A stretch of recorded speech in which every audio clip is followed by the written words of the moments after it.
Hi guys, welcome back to my channel, and this is Ella, and for today's video I'm gonna share with you guys the updated requirements and application of Pulfish. Kasi alam ko na maraming teachers na gusto talagang mag-apply dito sa Pulfish. Okay, first, sobrang flexible ng schedule nila, so you can plot your own schedule. Next, pwede kayong magturo gamit lang ang cellphone, tablet, or iPad ninyo. And then, last, mataas din ang rate nila. Okay, so ano pang hahanapin nyo? So, marami talagang gustong makapasok na teachers dito sa Pulfish. And, summer na naman, so bakasyon na naman sa China. So, wala na namang pasok ang mga bata. They can book their online classes na. Okay, so ang Pulfish, nag-hire na naman sila gradually ng mga Filipino teachers. So, it's the right time to apply to Pulfish now. Okay, so in this video, I'm going to share with you guys first yung teachers requirements, technical requirements, and yung application process. So, sa mga hindi nakakakilala talaga kay Pulfish, ang Pulfish po ay isang ESL company sa China. So, ang mga students dito ay Chinese students. Okay, so I'll give you some information about Pulfish before we start. First, pwede kayong kumita ng 180 to 268 pesos per hour. So, malaki talaga yung rate nila.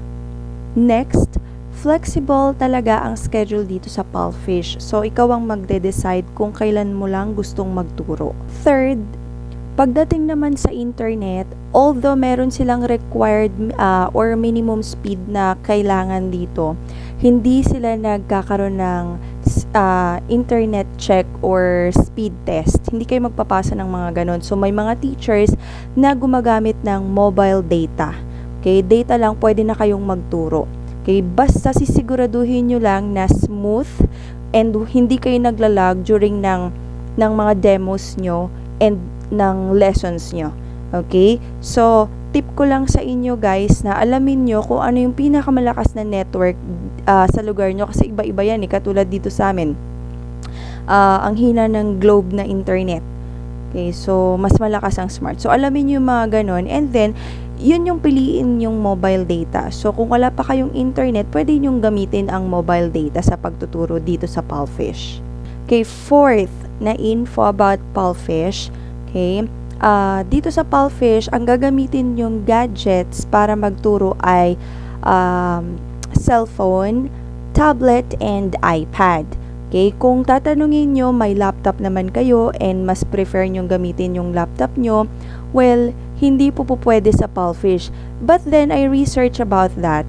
Okay, sabi nila, pag gumamit ka daw kasi ng laptop during ng classes nyo, yung bata daw at the other end is tablet or cellphone yung ginagamit. So, magkakaroon daw kayo ng technical problem or hindi daw kayo magkakarinigan. So, bawas points yun sa'yo, negative feedback. So, sundin nyo na lang na cellphone kasi I think most of us naman, lahat tayo may cellphone. Parang kahit estudyante ka pa nga lang, okay, may cellphone ka na. So, gamitin nyo na lang yung cellphone nyo, mas convenient pa. And the fifth info about Pulfish is yung background nyo. Okay, pwede kayong maglagalag kahit saan nyo gusto. Pwede kayong mag-travel kahit saan nyo gusto, okay lang. Pwede kayong magturo kung saan man kayong lupalop ng mundo. Basta sisiguraduhin nyo lang na yung background nyo is kids-friendly and decente. Wag naman kung saan na lang kayo mahinto, doon na talaga. So, gawin nyo ding decente yung background nyo. Kung meron kayong tarpaulin, dalin nyo. And kung meron kayong logo ni Pulfish, dalin nyo para in case na may klase kayo, ididikit nyo lang sa wall sa likod nyo, pwede na kayong magturo. Okay, so ang dali, diba? Pwede kang mag-travel, pwede kang kung saan-saan pumunta, kahit na may trabaho ka. Okay, so let's have a recap. Okay, first, yung salary is 180 to 268 pesos per hour. Schedule, flexible, plot your own schedule. Third, yung internet nyo, although meron silang required internet speed, pwede kayong gumamit ng mobile data, di ba? Sinabi ko na yan, just be careful on choosing your data, yung network na gagamitin nyo. Okay, yung pinakamalakas. Fourth, yung gadget is mobile phone, tablet, or iPad only. Okay, in-explain ko na kung bakit hindi pwede yung laptop. And then the last, okay, yung background nyo, bring your own tarpaulin na lang, if ever. Or yung logo ni Pulfish, and then you can teach anywhere you want. Okay, so di ba ang kaganda ng mga benefits dito kay Pulfish? Okay, so that's it. So I hope nagustuhan nyo. Okay, so let's go to our teacher's requirements. So I'm gonna post the list of the teacher's requirements. Okay, first is must have at least 2 years experience either online or face-to-face. Okay, so medyo nakaka-shock ba na 2 years experience kasi dati hindi naman, 'di ba? So ito na yung updated nilang teachers requirements. Okay, mas required na ngayon ang mag-a-apply sa kanila ay may 2 years experience. But don't worry, guys. Okay? Kasi merong mga teachers na nag-a-apply sa Pulfish kahit na wala silang experience.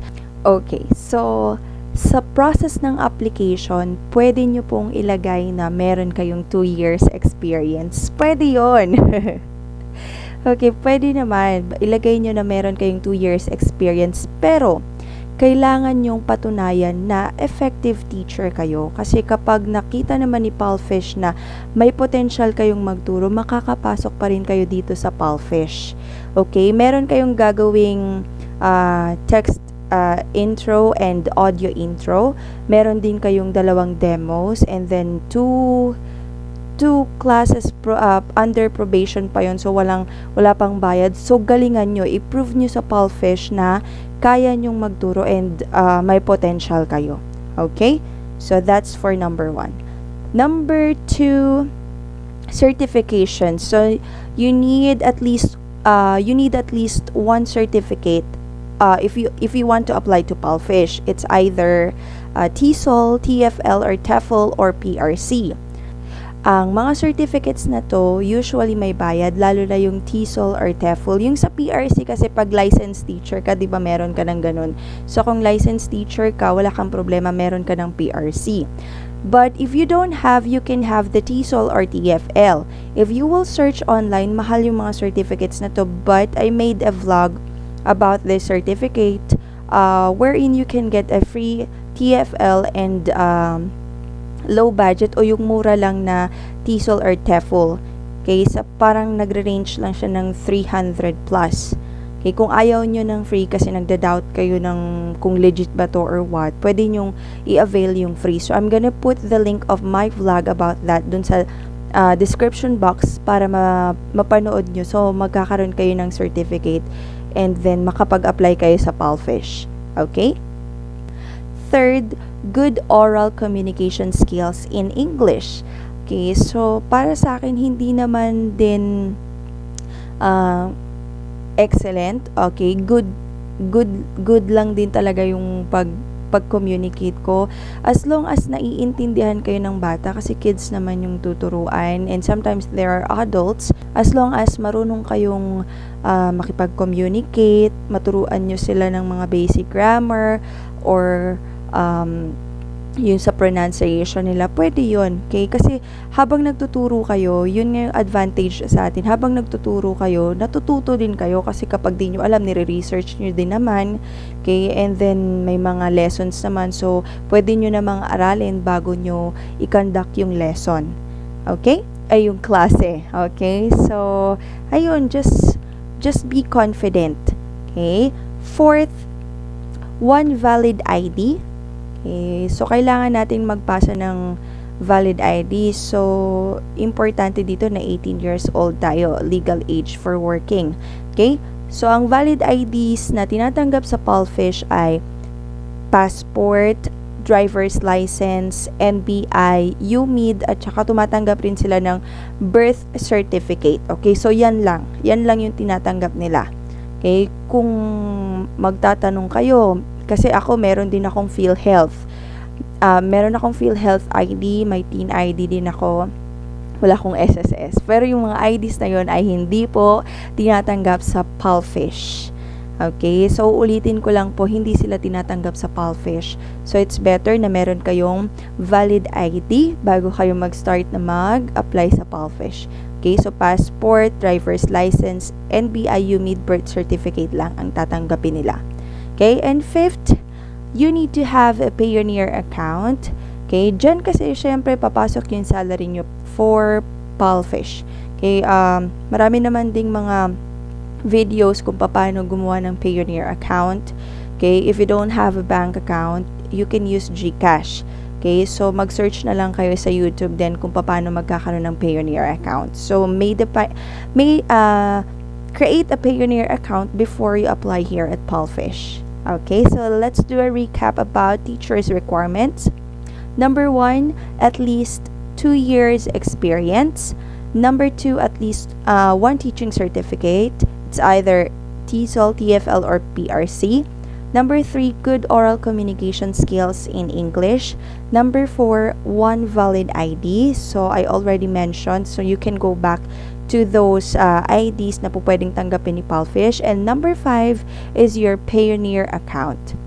Okay, so meron lang akong gustong i-share sa inyo guys before tayong tumawid sa technical requirements. Okay, gusto kong i-share sa inyo yung sa good oral communication. Kasi sa mga nag-a-apply talaga sa mga ESL companies, ito yung parang pinaka-main na enemy or kalaban natin, yung good oral communication skills. Nagda-doubt sila sa sarili nila. Okay, I'm gonna share with you a story. Okay, when I applied as an ESL teacher, meron ako mga kasabayan na mga fresh graduate and meron silang accent. Kasi as of now, nakatira ako sa Mindanao. So, pero from Metro Manila ako, my partner is here, is from Mindanao. So, I need to stay here. And meron akong mga kasabayan na mag-apply na mga fresh graduates and they have the accent. Okay, they have the dialect, okay, sa pagsasalita. Pero alam nyo, kapag desidido talaga kayo, magagawa nyo eh. Okay, pagkatapos nilang mag-apply, sinabihan sila na meron silang mga ganong mga accent, okay, nadadala nila pag nag-i-English sila. Pero alam mo, nag-training sila, tumingin sa salamin, nag-practice. Ngayon, mga teachers na sila. It's been 1 year na. So, wag kayong ma-discourage. Tapangan nyo lang kasi, mahirap talaga ang buhay. Okay, we need jobs. So, wag kayong matakot. Okay, so yun lang. Thank you guys for listening. Okay, let's go to our technical requirements. So, technical requirements. So, I'm gonna put the list beside me. Okay, so yan yung mga technical requirements. Okay, first is gadget na gagamitin for teaching. Of course, sinabi ko na yan, it's a cell phone, iPad, and tablet. Okay, so ang pwede lang na gamitin sa PALFISH is Android or iOS phone. Mga iPhones, okay naman kasi parang yun naman talaga yung meron tayo ngayon. Then tablet or iPad. Okay, but take note guys, for Android, preferably Android 8 and above version. And for iPhones, those iPhones that are released after 2018. Okay, for iOS. Okay, so yun yung pwede nilang, yun yung tinatanggap sa PALFISH. Okay, so number 2. Okay, number 2, sa headset, kailangan noise cancelling. Okay, noise cancelling ang ginagamit, syempre para to reduce the noise background noise. Okay, pero guys, merong mga teachers na gumagamit sila ng regular earphones. Pwede naman. Okay, pwede naman siya. Pero pumili kayo ng lugar or part sa bahay nyo na walang ingay. Yung hindi maririnig yung mga tahol ng aso, tilaok ng manok, mga sasakyan, kung ano-ano, etc. Okay, hindi nyo na kailangan gumastos sa noise cancelling, basta humanap kayo ng lugar sa bahay nyo na ganun. And kung wala, medyo malas-malas tayo ng konti na talagang maingay sa bahay natin, kailangan talaga nating mag-provide ng noise cancelling na headset. Okay? So, diskartehan nyo lang kung ano yung pwede sa bahay nyo. Okay? So, number 3, ang internet natin. Ang internet, meron silang minimum speed requirement. Okay? Pero hindi ko na i-mention kasi parang mataas yun. Pero, ang mga teachers naman sa Palfish, kahit wifi ginagamit nila, okay lang. Okay? As I said earlier, pwede kayong gumamit ng mobile data. Just make sure na smooth ang demo nyo kasi may demos kayo bago kayo i-hire. So, make sure na hindi kayo maglalag. Okay? Pwede namang ulitin yung demo, pero syempre, effort din kayo na 30 minutes din yun. So, make sure na lang na gumamit kayo ng network na malakas sa lugar nyo para hindi kayo paulit-ulit. Okay? Kung wifi, pwede rin. Okay? Kung meron kayong LAN cable, mas maganda. Okay? So, depende yan sa inyo. So, kung natatakot kayo, kung totoo ba yung sinasabi ko, huwag kayong mag-alala kasi dito sa Palfish, although meron silang required na internet speed, hindi naman sila nag-check, hindi sila nagpapasa ng speed test. So, hindi naman nila malalaman na wifi or mobile data lang ginagamit nyo. Okay? 4th, yung background nyo. Okay? Parang sinabi ko na rin to earlier, okay, kahit saan kayo pwedeng pumunta, okay lang, pwede kayo mag-travel, you can teach anywhere you want nga. Pero make sure na decente yung background nyo. Hindi naman po pwedeng basta dyan na lang na ano ka na, dito sa sakyan, parang ang ano naman, di ba? Syempre, work is work pa din. So, kahit papano, gawan nyo ng paraan kung palagi kayong nagta-travel, okay, magpaprint na lang kayo ng tarpaulin. So, bring it where you want, bring it kung aalis kayo whenever you will travel, or magdala kayo ng mga logo ni Palfish. So, para kids-friendly and decente pa rin tignan. Okay? So, that's for teachers' requirements. And let's have a recap. Okay, number 1, gadget for teaching. So, ang pwede lang ay Android or iOS phone, then tablet or iPad. Okay, so, if you forgot dun sa note ko about dun sa gadget, you can go back to that part. Okay, second, headset noise cancelling or regular earphones basta walang background noise. Okay, third, internet. Okay, so pwede ang wifi, pwede ang mobile data, basta make sure smooth ang mga demos nyo and yung magiging future classes nyo. And fourth is your background. Okay, kids-friendly background, decente po kailangan. Okay, so you could either paprint kayo ng tarpaulin or bring Palfish logos, and then kahit saan na kayo magturo, just idikit-dikit nyo lang, so ready na kayo. Okay, so I hope that helps. Okay, so let's go to our next topic, which is the application process. So, it's so sad na uninstall ko yung application ko kasi sobrang dami ng application cellphone ko, mababa lang yung memory niya. So, na-uninstall ko siya. Okay, pero I will place the list kung ano yung mga dapat natin gawin dun sa application process. Okay, so beside me. Okay, so number 1, of course, install the app on your cell phone, tablet, or iPad. So, ma-install yan sa Play Store. Okay, hindi ko alam sa iPhone, hindi kasi ako iPhone user eh. So, yun na. Yun, install nyo muna yung application. Okay, number 2, okay, complete your information. Hindi muna tayo dediretso dun sa mga schedule mga interviews. So, kumpletuhin muna natin yung information natin dun sa upper part ng application. Beside your profile picture, may makikita kayong button dun. Okay, beside your profile picture, nakalagay complete your information. Click that. Okay, so marami kayong makikitang kailangan i-fill out. Ang first, you need a picture na may white background. So, okay, ikaw lang, walang kung anong anik, white background, tapos ikaw lang, dissenting picture lang. Okay, so you need that picture. Next is your text intro.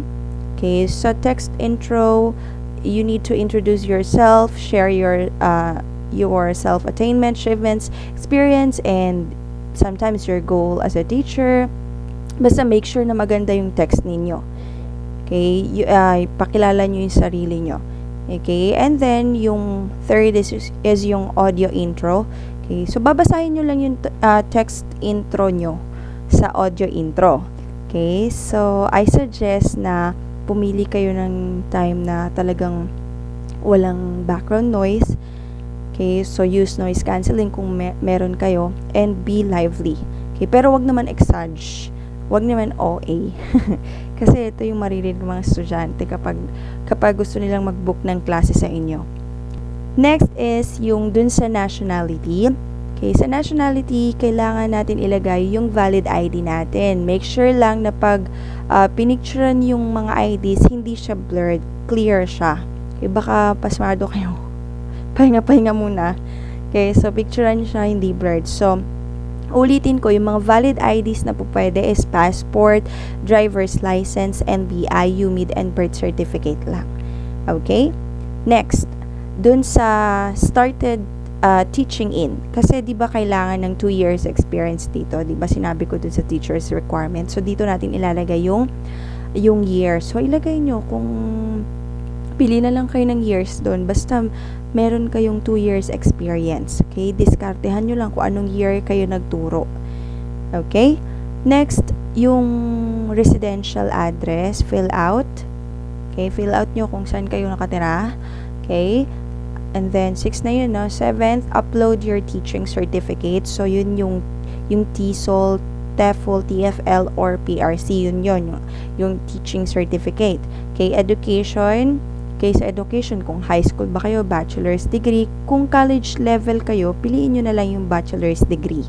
Okay, so, hindi naman kasi required ang degree dito sa PALFISH. Okay, mas nila yung sa 2 years experience. Okay, next is working experience. Just fill out kung may mga working experience kayo. Of course, meron kasi nga nagturo na kayo for 2 years, di ba? Okay, and then, next is account for salary. So, dito na papasok yung Payoneer account nyo. Okay. Next is yung tags. Haba na, marami na. Yung tags, to pili lang kayo ng mga hashtags. Parang hashtags lang siya. Yung mga ganong anik-anik. And then, the last, yung auto-reply message. Ang dami na. Yung auto-reply message. So, ano lang to, automated audio. Okay, so parang ito yung sasagot kapag may message sa inyong bata. Okay, for example, pwede nyong sabihin na, "Hi, thank you for reaching out. I hope to see you in my class." Okay, ganun. Ganun lang yung sa audio reply message. Okay, so ang haba ng complete your information, pero kailangan yan. Okay, so after nyong ma-fill out lahat ng kailangan, click submit. Okay, and then after that, pumunta na kayo dun sa application. So, may makikita kayo dyan, pindutin nyo yung application. And then, select available time. Okay, so select available time, kailangan yung pumili ng 7 slots. Okay, so pili kayo kung saan kayo po, kung anong oras kayo pwedeng magturo, kung 7 ba, o di pili kayo ng 7 days, 7 p.m. Pero, I suggest na dahil bago pa lang tayo, magpakitang gilas tayo kay PALFISH. Piliin nyo lahat, yung 7 to 9 na peak hours. Okay? Pero hindi naman talaga yun yung time na magtuturo kayo. Kayo pa rin naman yung pipili. Pero, ano lang, ipakita lang natin na ganun na pwede tayo or willing talaga tayong full time tayo. Parang ganyan. Okay, so guys, after nyong ma-select yung available time ninyo, dun sa interview, may lalabas dun na parang option na pwede nyo nang mabook yung interview nyo or yung demo nyo. Okay, so just select the schedule you are available.